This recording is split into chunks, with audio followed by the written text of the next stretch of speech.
અત્યારે 12 જૂને અમદાવાદમાં એર ઇન્ડિયાનું પ્લેન ક્રેશ થયાને આજે 6 દિવસ વીતી ચૂક્યા છે। આજે 7મા દિવસે પણ મૃત્યુ પામેલા લોકોના મૃતદેહો સુપરત કરવાની પ્રક્રિયા ઝડપથી ચાલી રહી છે। 18 જૂન 2025ના રોજ સાંજે 6 વાગ્યા સુધીના અપડેટ મુજબ કુલ 208 ડીએનએ સેમ્પલ મેચ થઈ ચૂક્યા છે અને આ પૈકી 173 મૃતદેહ સોંપાયા છે, જ્યારે અન્ય સોંપવાની કાર્યવાહી ચાલી રહી છે, જેમાંથી 15 મૃતદેહના પરિવારજનો અને અન્ય મૃતદેહ મળે તેની રાહ જોઈ રહ્યા છે।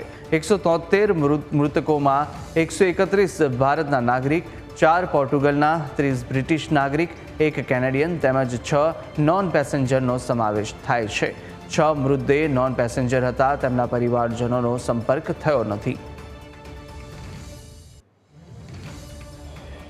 208 ડીએનએ સેમ્પલ મેચ થયા છે। એમાંથી 173